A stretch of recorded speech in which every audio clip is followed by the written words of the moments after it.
No one has ever, and no one will ever love you as God does. No one has ever, no one will ever love you as God does. Not your parents, not your girlfriend, not your boyfriend, not your wife, not your husband, not your children, not your dog, not your cat, not your car, not your paintings, not the creation, not the thing that you have treasured and trapped in a lab. No one has ever or will ever love you as God does. You know why?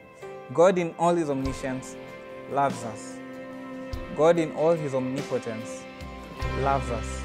In all his omnipresence, he has been everywhere, to our darkest areas, to our loftiest moments, loves us. To his omniperspectival nature, loves us.